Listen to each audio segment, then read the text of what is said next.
The French revolution. तो French revolution की जो स्टोरी है वो एक 14 जुलाई 1789 की एक कहानी है, ठीक है। तो 14 जुलाई 1789 को फ्रांस में रिवॉल्यूशन होता है, और ये किसके अगेंस्ट हुआ था? उधर का राजा था लुई 16, उसके अगेंस्ट हुआ था, ठीक है।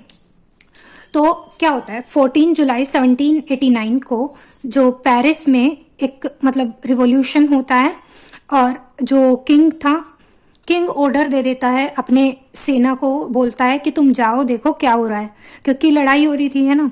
तो र्यूमर्स ऐसी फैल जाती हैं कि राजा ने अपने लोगों को भेजा है कि जो आम जनता है उन पर ओपन फायर करो जाके।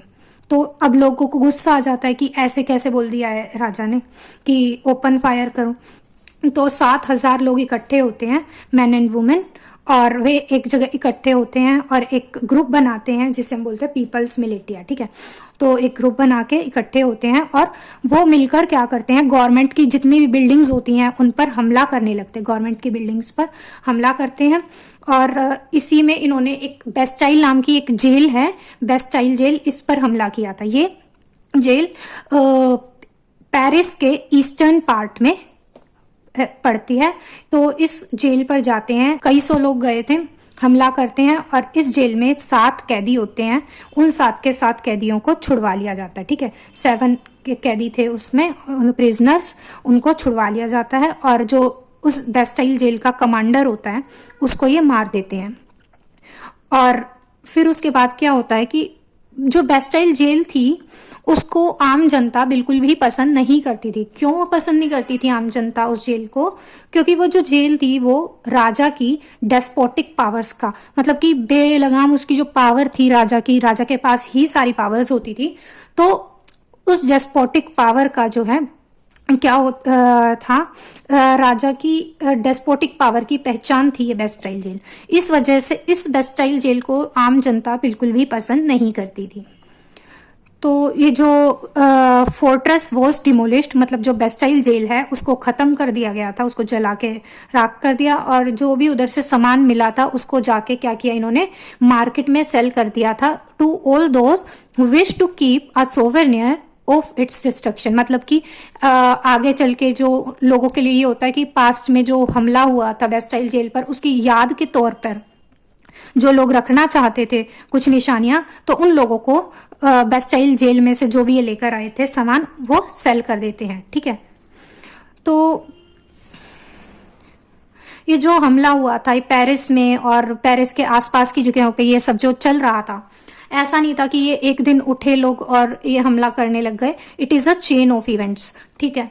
चलता आ रहा था, धीरे धीरे धीरे धीरे चीज़ें इकट्ठी होती गई, और एक दिन वो गुस्सा लोगों का फट गया, और वो डेट थी 14 जुलाई 1789।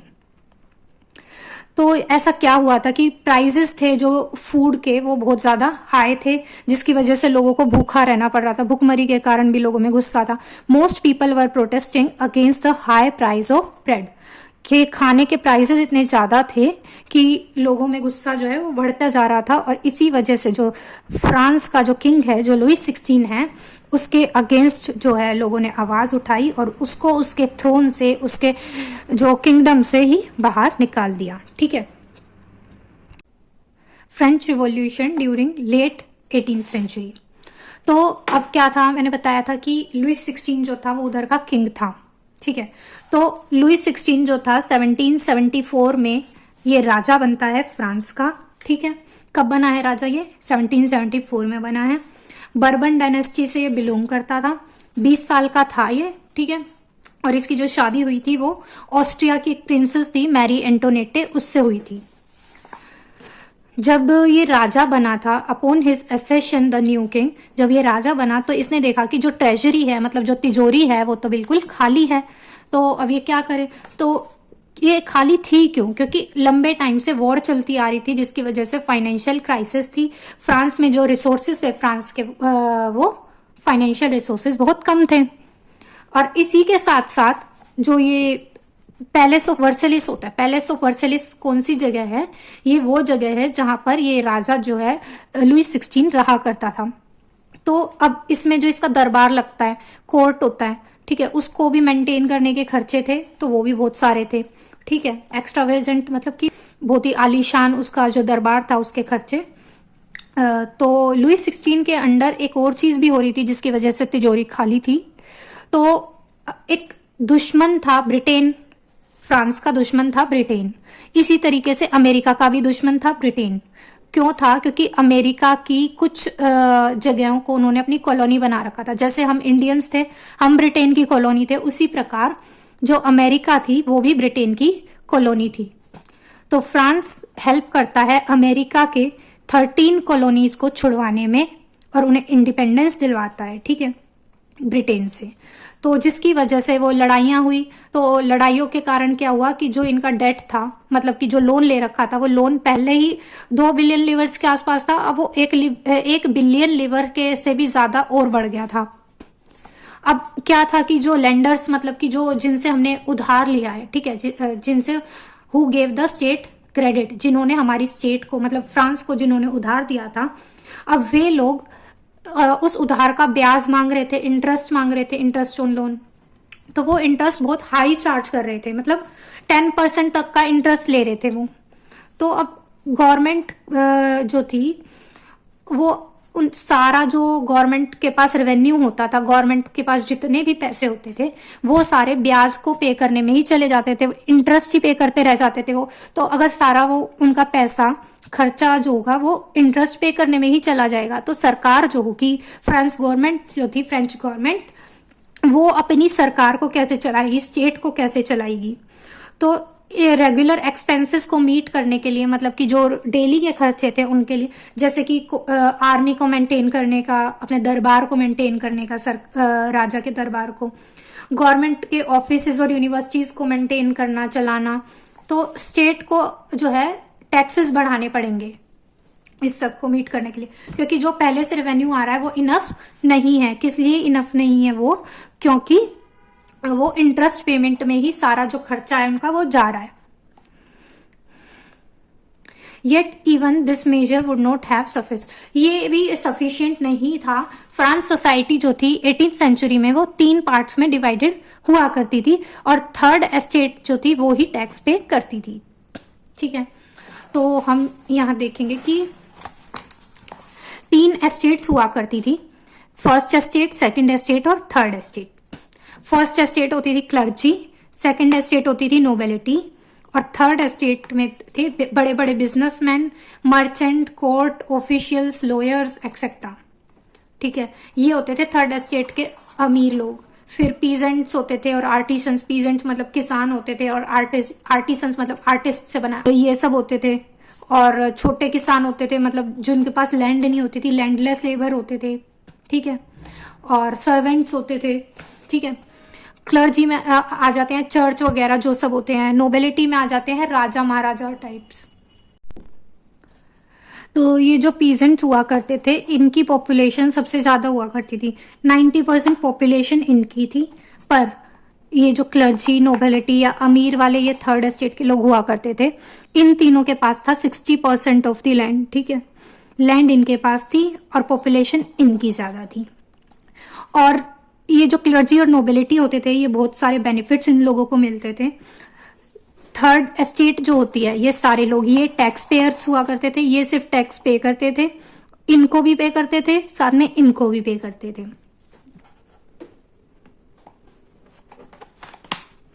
Comprising 1/10 of the agricultural produce, मतलब जो भी उनका जो एग्रीकल्चर, जो खेती करके उनका खेती बनती थी, उसका 1/10 पार्ट जो होता था वो चर्च को दे देते थे, क्लर्जी को दे देते थे। जो क्लर्जी को देते थे उसको बोलते थे हम इनडायरेक्ट टैक्स, ठीक है, इनडायरेक्ट टैक्स बोलते थे। और 1/10 एग्रीकल्चरल प्रोड्यूस का ये दे रहे थे चर्च में। और जो नोबेलिटी को देते थे उसको डायरेक्ट टैक्स बोलते थे, उसको बोलते थे टेल, TAILLE, ठीक है। इसको डायरेक्ट क्यों बोलते थे? क्योंकि राजा को डायरेक्ट टैक्स पे कर रहे हैं तो उसको डायरेक्ट टैक्स बोलते थे, ठीक है। सरकार, राजा एक तरीके से सरकार होता है, सरकार को जो पे कर रहे हो डायरेक्ट टैक्स, ठीक है। तो पेयर्स, टैक्स पेयर्स सिर्फ थर्ड एस्टेट के लोग होते थे, ये दोनों टैक्स लेते थे, इंजॉय करते थे, ठीक है। थर्ड एस्टेट के लोगों के पास एक तो ये अर्न भी कम करते थे और नुकसान भी सारा इन्हीं को ही फेस करना पड़ता था। तो जो 90% पॉपुलेशन है वो किसकी थी, पीजेंट्स की थी। 60% लैंड किसके पास थी, नोबल्स, चर्च और थर्ड एस्टेट के रिचर लोगों के पास। पहली 2 एस्टेट के जो लोग होते थे, क्लर्जी और नोबेलिटी के, वे सारे जो राइट्स होते थे, प्रिविलेजेस होते थे, मतलब कि जो बेनिफिट्स होते थे वे इंजॉय करते थे बाय बर्थ। मतलब कि राजा का बेटा जो होता था वो ही राजा बनता था। ऐसा नहीं है कि जो कैपेबिलिटीज हैं, इंसान की जो काबिलियत है उसके अकॉर्डिंग वो आगे बढ़ रहे हैं। वो सब कुछ बेनिफिट्स बाय बर्थ उस वक्त मिला करते थे फर्स्ट और सेकेंड एस्टेट को। मोस्ट इंपॉर्टेंट था कि उनको टैक्स पे जो था वो नहीं करना होता था। क्लर्जी और नोबेलिटी जो होती थी उन दोनों को टैक्स पे नहीं करना होता था। टैक्स पे कौन करता था, सिर्फ थर्ड एस्टेट के लोग ही टैक्स पे किया करते थे। ठीक है, तो जो नोबल्स थे वो फ्यूडल प्रिविलेजेस भी इंजॉय करते थे, मतलब कि फ्यूडल ड्यूज जो थे वो सिर्फ पीजेंट्स से, थर्ड एस्टेट के लोगों से ही फ्यूडल ड्यूज लिए जाते थे। वो ही अपनी खेती का सामान, मतलब जो होती थी कुछ पार्ट अपने खेती का जो है फर्स्ट और सेकंड एस्टेट को दिया करते थे। पीजेंट्स कुछ जो पीजेंट्स मतलब किसान जो अपनी जो सर्विसेज देते थे फर्स्ट और सेकंड एस्टेट के लोगों के घर में जाके, फील्ड में जाके, मतलब उनके खेतों में जाके काम करना, आर्मी में जाके काम करना, अपना घर छोड़ के आर्मी में सर्व करते थे, रोड्स बनाना, सब काम जो थे वो थर्ड एस्टेट के लोग किया करते थे। ठीक है, तो church too extracted its share of tax, जिसे क्या बोलते थे, टीथ्स। टीथ्स किसे बोलते थे, जो चर्च को जो टैक्स पे किया करती थी थर्ड एस्टेट, उसको टीथ बोलते थे। और जो राजा को जो टैक्स पे करते थे उसको वो डायरेक्ट टैक्स होता था और उसको टेल बोलते थे, TAILLE। ठीक है, इनडायरेक्ट टैक्स बहुत सारे और भी लगाए गए थे, जैसे कि नमक पे, ठीक है, टबैको पे, ठीक है, इन सब चीज़ों पे भी जो है क्या होता था, नॉर्मल आज भी होता है, इनडायरेक्ट टैक्स लगा होता है सब प्रोडक्ट्स पे। तो इसी तरीके से गुड्स पे, सर्विसेज पे टैक्स, इनडायरेक्ट टैक्सेस भी लगे हुआ करते थे। और जो बर्डन था फाइनेंशियल एक्टिविटीज का स्टेट की, वो किस पर था, अकेली थर्ड एस्टेट पर था। थर्ड एस्टेट के लोग ही सारा टैक्स जो है वो क्या किया करते थे, पे किया करते थे। ठीक है, लिवर्स क्या होता है, लिवर्स होता है जैसे कि हमारे रुपीज है वैसे उनके जो फ्रांस है, फ्रांस के लिवर्स, मतलब कि फ्रांस की करेंसी थी, जैसे हमारे रुपीज हैं वैसे उनकी लिवर्स थी। ठीक है, the struggle to survive. France की पॉपुलेशन 23 मिलियन से लेके 28 मिलियन हो गई थी कुछ सालों में ही, मतलब 1715 में थी वो 23 मिलियन और 1789 में हो गई 28 मिलियन। तो 1715 से लेके 1789 तक इन सालों में 5 मिलियन पॉपुलेशन बढ़ गई। अब जब पॉपुलेशन बढ़ती है तो वो पॉपुलेशन फूड भी खाएगी, तो अब डिमांड जो थी फूड ग्रेन की डिमांड फॉर फूड ग्रेन भी इंक्रीज हो गई। अब खाने की डिमांड बढ़ गई पर वो जो प्रोडक्शन हो रहा था वो तो उतना ही हो रहा है, प्रोडक्शन तो बढ़ नहीं रहा है। तो जो प्रोडक्शन है ग्रेन्स का, that could not keep pace with the demand, मतलब प्रोडक्शन ग्रेन्स का वो किसके इक्वल नहीं है, डिमांड के इक्वल नहीं है। डिमांड ज्यादा है और प्रोडक्शन कम है। जब भी ऐसी सिचुएशन आती है कि डिमांड बहुत ज्यादा है और किसी चीज का प्रोडक्शन कम हो रहा है, तो उस केस में प्राइस बढ़ जाते हैं गुड्स के। ठीक है, तो अब जो प्राइस बढ़ गए, ब्रेड के प्राइसेस बढ़ जाते हैं। ब्रेड एक तरीके से उधर का स्टेपल डाइट होता है, मतलब कि इंपॉर्टेंट होता है, जिसके बिना लोग नहीं रह सकते, जैसे हमारा आटा चावल वगैरह होता है। तो प्राइसेस बढ़ गए ब्रेड के, क्यों बढ़ गए, क्योंकि डिमांड बढ़ गई थी। तो अब वर्कर्स जो लोग होते थे उधर के, उनकी वेजेस तो फिक्स थी, वेजेस नहीं बढ़ रही थी, उनकी जो सैलरी होती थी वर्कर्स की वो ऐसी की ऐसी थी। तो वेजेस तो बढ़ी नहीं लोगों की और प्राइसेस बढ़ गए, जिसके कारण जो गैप होता है रिच और पुअर का वो और ज्यादा वाइडन होता गया, मतलब और ज्यादा बढ़ता गया।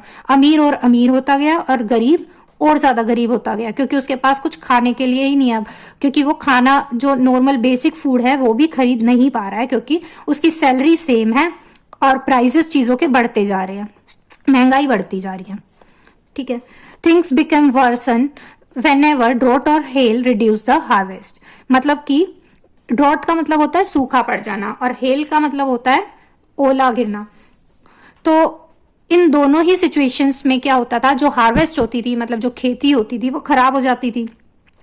और खेती खराब हो गई, और ये सब मतलब ऐसी सिचुएशन बहुत ही फ्रीक्वेंटली हुआ करती थी हर थोड़े टाइम में in France during the old regime. Old regime basically कहा गया है 1789 से पहले का जो पीरियड था उसे कहा गया है। तो उस टाइम पर ये चीज़ बहुत कॉमन थी कि कभी ड्रॉट हो रहा है की सिचुएशन है, कभी हेल की सिचुएशन है, इनके कारण सबसिस्टेंस क्राइसिस अराइज होता था। सबसिस्टेंस क्राइसिस क्या है, एक तरीके से हम भुखमरी बोल सकते हैं कि एक एक्सट्रीम ऐसी सिचुएशन आ जाती है जहां पर जो बेसिक मीन्स होते हैं लाइवलीहुड के वो भी अब खतरे में हो जाते हैं। मतलब कि बेसिक चीज़, बेसिक जो होती है डेली खाने पीने का सामान, वो भी लोगों को मिल नहीं पाता है, तो उसको बोलते हैं सबसिस्टेंस क्राइसिस। क्राइसिस मतलब कमी, और सबसिस्टेंस मतलब कि जो नॉर्मल डेली रहने की जो नीड होती है, डेली सरवाइव करने की जो नीड होती है, उसको भी वो पूरी नहीं कर पा रहे हैं। ठीक है,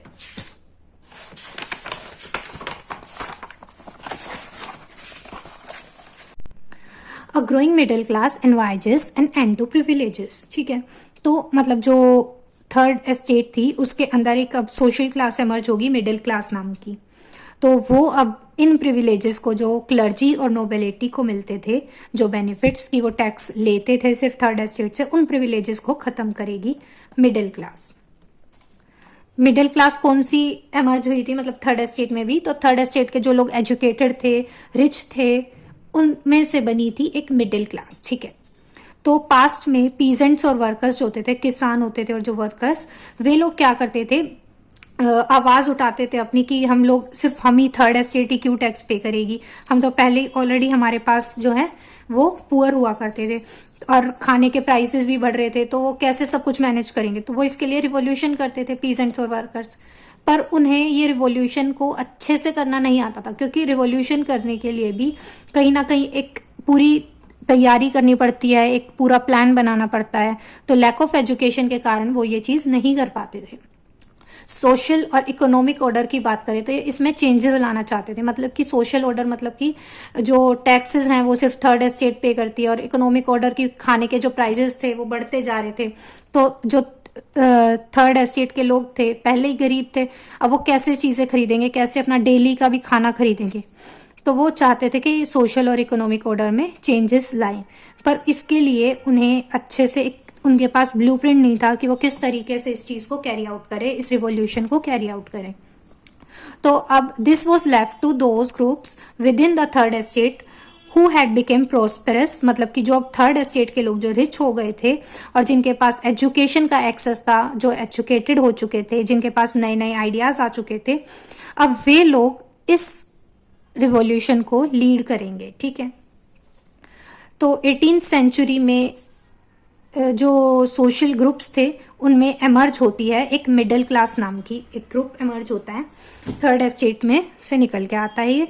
अब ये कौन लोग हुआ करते थे, जिनके पास वेल्थ थी, जिनके पास पैसे बहुत सारे हो गए थे, कैसे ओवरसीज ट्रेड करके। उस वक्त जो था फॉरेन ट्रेड चल चुका था 18th सेंचुरी के टाइम पे, और तो ये फॉरेन ट्रेड करके मतलब समुंदर पार जो सेल करके अपने गुड्स को, तो ये रिच हो चुके थे। मैन्युफैक्चरर्स होते थे टेक्सटाइल के, ठीक है, वुलन टेक्सटाइल, सिल्क टेक्सटाइल्स के जो मैन्युफैक्चरर्स होते थे वो मैन्युफैक्चर करते थे गुड्स को, या तो वो एक्सपोर्ट कर देते थे या फिर अपनी ही सोसाइटी में जो अमीर लोग होते थे उनको सेल कर देते थे। ठीक है, तो in addition to merchants and manufacturers, हमने देखा कि मर्चेंट्स हुआ करते थे थर्ड एस्टेट के रिचर सेक्शन में। मतलब जो ये सोशल ग्रुप नया मिडिल क्लास था, इसमें कौन कौन होता था, इसमें मर्चेंट्स होते थे, इसमें मैन्युफैक्चरर्स होते थे, और साथ ही साथ इसमें प्रोफेशनल्स में कौन कौन होता था, जैसे कि लॉयर, वकील हो गए, एडमिनिस्ट्रेटिव ऑफिशियल्स हो गए।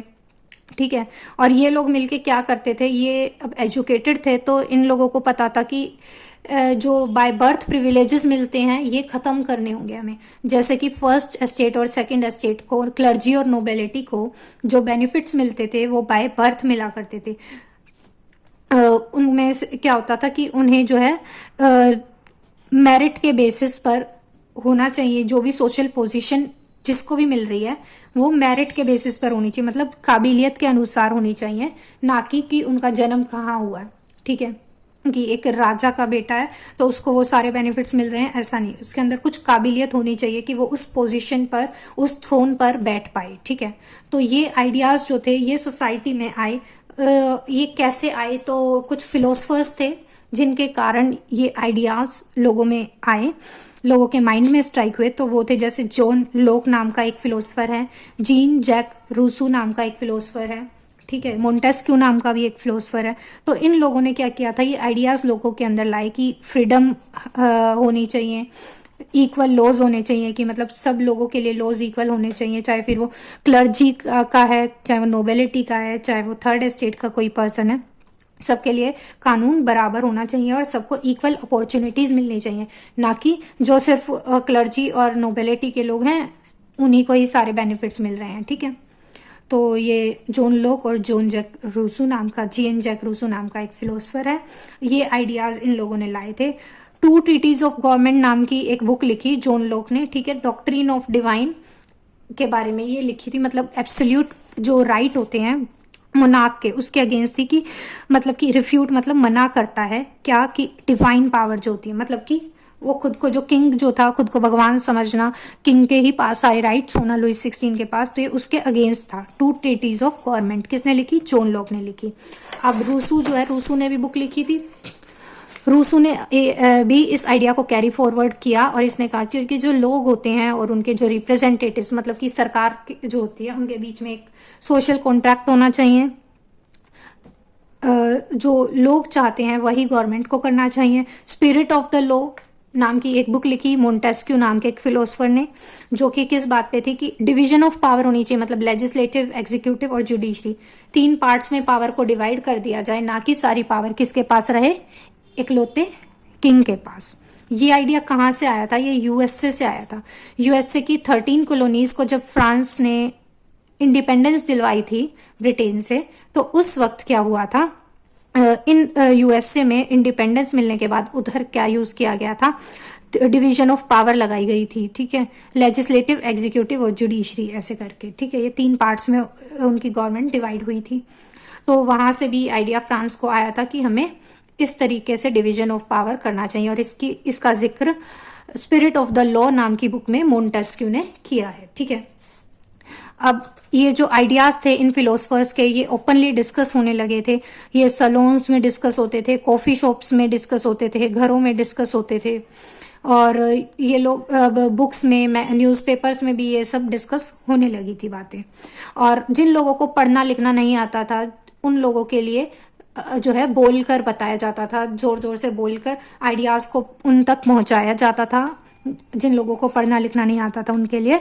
और ये जो न्यूज़ थी, दैट लुइस 16 जो है वो क्या कर रहा है, लुइस 16 जो है टैक्सेस बढ़ाने के बारे में सोच रहा है। ये जब न्यूज़ लोगों तक फैलती है तो लोगों में एक गुस्सा भर जाता है और वो इसके अगेंस्ट विद्रोह करने के लिए रेडी हो जाते हैं। तो ये अब गुस्से में भर चुके थे और अब ये विद्रोह करने वाले थे, ठीक है, against the system of privileges, ठीक है।